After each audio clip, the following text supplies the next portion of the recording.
Hi, I'm Gary and welcome to my shop. In this video I'm going to show you how I make this tablet stylus pen. It's very easy to do and very much like making a slimline pen. It's actually the same thing except that it has a stylus tip to it. We'll move on here and I'll show you how I do this. Okay, this is the Tablet Stylus Pen Kit from PSI. Pardon me as I refer to my notes here. And I'll put the information that I give here in the description below so you can have easy reference to it. This kit is the PKTSPENCH,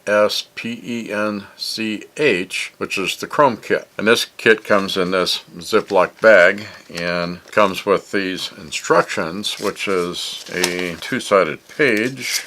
And in these instructions, well, the features of the pen, the required accessories, diagram and parts layout, how to prepare the blank, turning the blank, and assembly once you're done with all the other parts. The parts in the kit is the tip assembly, the upper and lower brass tubes, the twist mechanism, or what a lot of people call is the transmission, the pen refill, which is a common cross refill type, and there's a center band that goes in the middle between the two body parts. An end cap that presses into the end and it's threaded in the end there to accept the end that has the stylus tip that screws into that cap. Then also the pen clip itself for keeping it in your pocket. Some of the tools that you will need is you're going to need a lathe. You're going to need the bushings. They recommend it's the PKM-BUSH3 set. It's a set of 3 bushings. Since this is a 2-body part, it takes 3 bushings to make it. Also, these are basically common 7mm slimline pen bushings, so that's all you need for it really. You'll need a 7mm pen mandrel and a mandrel saver, which is like this, and this is adjustable where this rod can be adjusted in and out. Then the mandrel saver goes on the end here in the ends of your lathe, and it's kind of like infinitely adjustable, so you don't have to stack a bunch of bushings on there to try and get a good tension. Also, this prevents tensioning too much with those bushings that it could bend your rod a little bit. Then that makes your turning process off. This is really the best way to go with that mandrel saver. You're going to need 7mm drill bits. Depending on the material you're going to use, a brad point bit is great for wooden bodies. An acrylic bit is great for the plastic and acrylic bodies. And this acrylic bit has a much sharper point to it because it cuts through the acrylics a lot better. Using a wood bit in acrylics is you're going to likely ruin the piece or blow it out. The acrylic bit works a lot better in plastics. Depending on the material, select the right bit. You're also going to need a drill press for drilling through this, and you're going to need a vertical drilling jig for drilling into these pieces so you can get them good and straight. Another thing you're going to need is an assembly press for pressing all these pen parts together. There's a variety of jigs you can use for that. As we go on here, I'll show you how all these parts work and come together and how some of these jigs work together. We'll move on here and I'll show you how we make this pen. Okay, we've gone through all the kit parts. The next thing we want to do is to select the material that you want to make your pieces out of, or the body for your pen out of. I've got a piece of scrap cherry left over from some project that I'm going to use for this. It's perfect. I can get actually a couple of pen blanks out of this. I've got enough material here to do that, and this will be great. What I'll do is cut it so it's 3/4 by 3/4, and then I'll cut the lengths for each of the tubes on the bandsaw. I'll cut this to this size here on the table saw. So I've got this piece cut out 3/4 square into about 5 inches long, usual length for doing pens. Then what I need to do is to mark the lengths of these tubes on here, and then mark that off. Then I'll go to the bandsaw and then cut the lengths for these tubes. They're close to the end, but not too close. Leave a little bit of gap there to spare. Do the other tube. Then I usually make a square mark on here.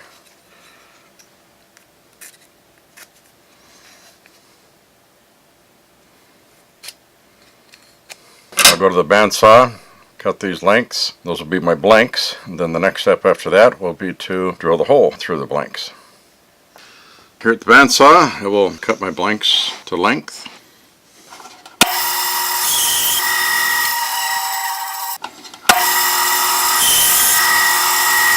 Okay, these will fit the lengths for me, and next I'll mark centers on these so I can go to the drill press and drill the holes going through those.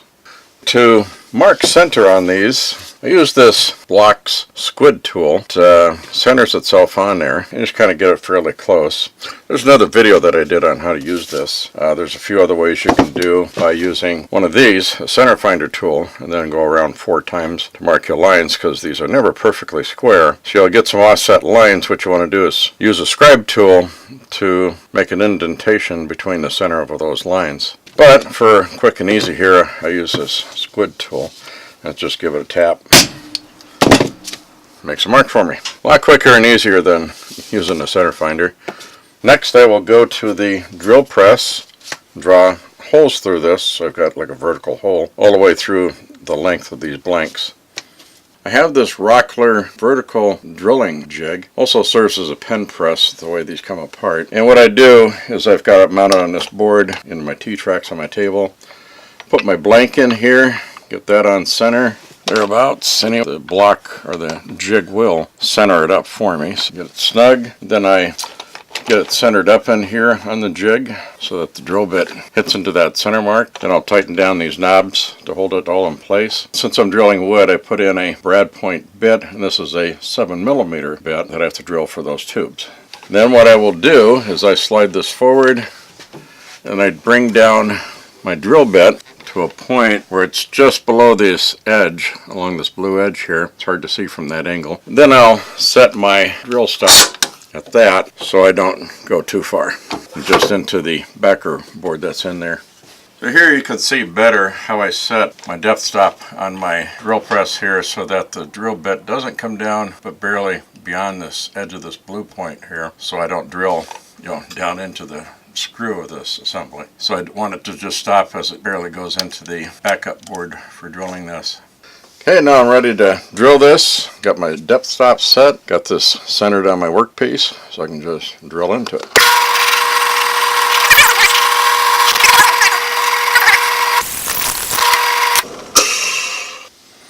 Got a nice hole all the way through there. Next piece. Very good.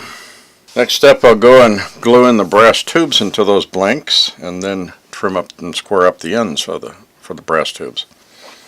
Often with preparing these brass tubes, I will rough them up just a little bit with some sandpaper just to get off any corrosion that might be on them. All metals do corrode, except for maybe stainless steel. Then I use a medium CA glue. Then I've got this tube insertion tool, and I'll put this on. Handy to have some paper towel around. And I just put like 2 strips of glue on the tube here, and then I kind of push it in, rotate it, and get it pressed in to make sure at least that end's flush. The other end's got quite a ways away yet, but that's okay because we'll be trimming that down in a next step. So a couple strips of glue,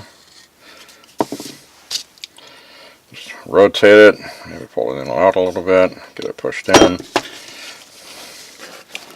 make sure we get it all good and flush.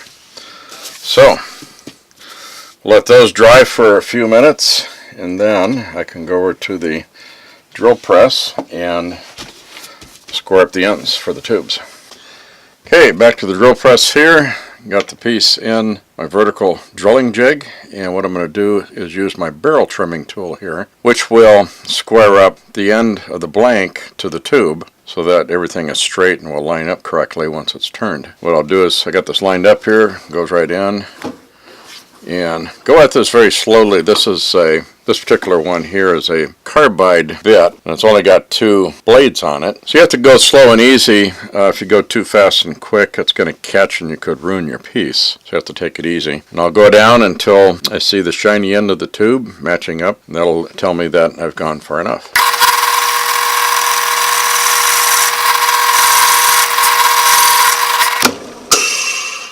Okay, I can see the shiny end of the brass tube. I'll flip it over, do the other side. I have to check my alignment again, make sure I'm on good line. Good alignment there.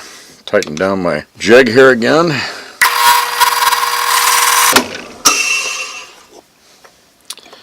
Okay, got the trim down to the brass. Gives me a good alignment. I'll do the same with the second piece. At the lathe here, I've got my 7mm pen mandrel here. I've got my mandrel saver on this end and the tailstock. And my 3 bushings here, 7mm bushings. I'll put one bushing on first. Then I'll put on the first piece. And I try to orient it so the shallowest part, rather than this deep part, is at that end. I usually make this my point to the pen. It's kind of a uniform manner that I like to do it. So slide that on, slide on another bushing to separate the centers. Then the other piece, which would be the upper part. Then the final bushing at the other end. And what I try to do is I put these together. I try to line up the wood grains so they're matching. I'd cut this in the middle there, so when the pen is finally done and assembled, I like to have the wood grains, fairly matching up. I make these marks on here to help me keep the correct orientation. Slide up the tailstock here, tighten it down to the bed, make this as loose, turn the quill here just about a quarter turn just to snug this up. Then tighten this down to lock in the quill. Don't have to tighten this very much. If you over tighten it, you can strip out the threads in this cast iron piece. Then I'll move my banjo into place. I'll get it adjusted up for use with my lathe chisel. So I've got correct heights and orientation here, pretty close as it is. And then I'll start doing my shaping as I turn it on and let it run.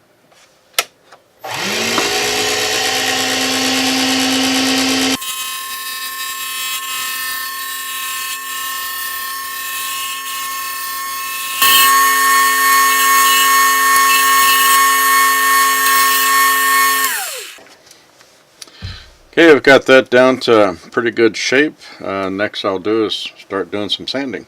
I start out with these grits from 150 and go all the way up to 600. I slow down my RPM to about 1,000.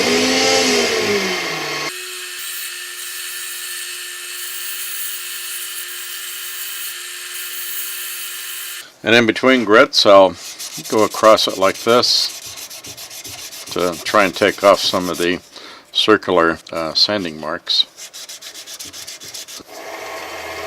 I take it up a little bit faster, this a little bit slow.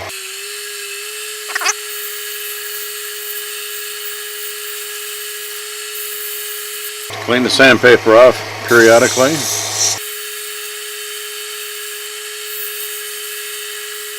Coming out pretty fine. Hey, down to the last grit of 600.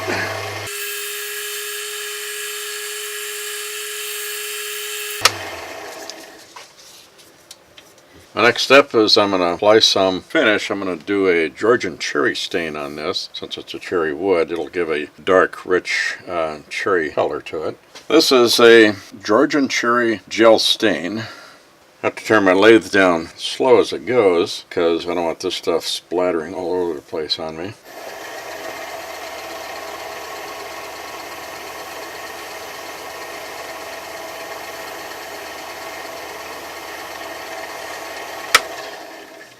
Give it about 5 minutes and I'm going to come back and wipe off the excess.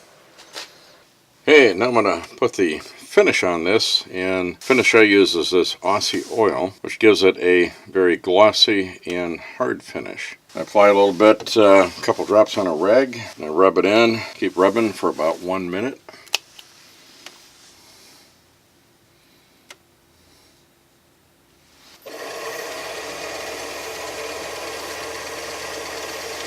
And the heat buildup from doing this is what helps it get hard and glossy.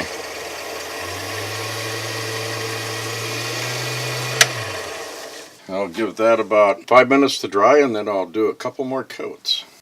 I forgot to have my mic turned on, so I'll have to narrate this. Basically, I've got the finished bodies off the lathe and ready for assembly, and I've got it laid out here in the order in which it goes together. The first piece is the tip assembly that gets pressed into the lower body. Then we have the twist mechanism, and then the center band, then the upper body with the brass tube in it, the pocket clip, the cap nut, and then the stylus top. So all these will get pressed together, and also we have the cross type refill there too. So we'll start assembly of this. First part that goes together is the lower body and the tip. And put this into the press here.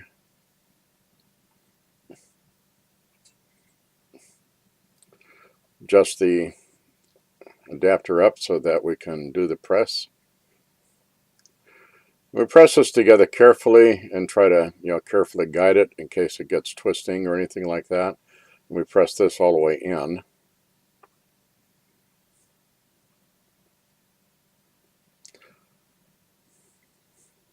The next part we're going to put in is the twist mechanism, and we push that into the first detent line there, or the first band. And I go up almost all the way in, then I stop and kind of test the fit to make sure I'm not pushing in too far, because then if you push it in too far, the ink refill will not retract all the way. So I like to try and avoid that. Let's get it carefully lined up here and pressing it in and guiding it as we go, and then just easily putting it in there, stopping, put the refill in and test how it extends and retracts to make sure it comes out all the way and it retracts all the way.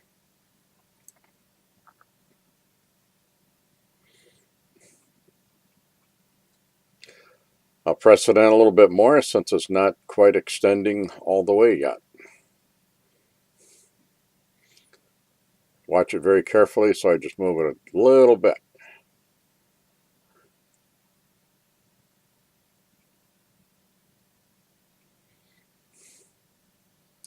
Test fit it again.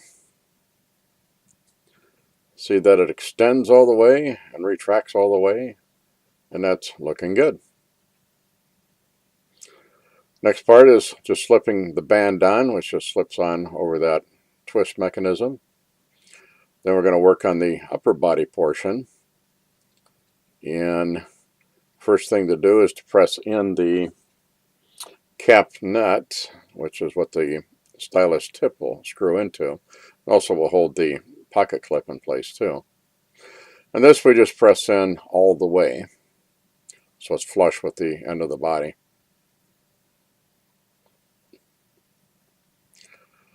Then put the pocket clip, line it up there, screw the stylus tip on through that.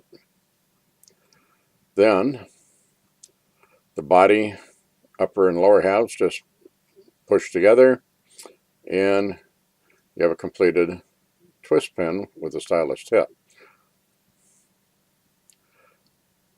Very good. And then to replace this ink refill, just pull it apart like this, untwist, retwist, put the refill back in. Make sure you don't lose your center band. And then slide it back together, and that's how easy it is to replace the ink refill. A finished product.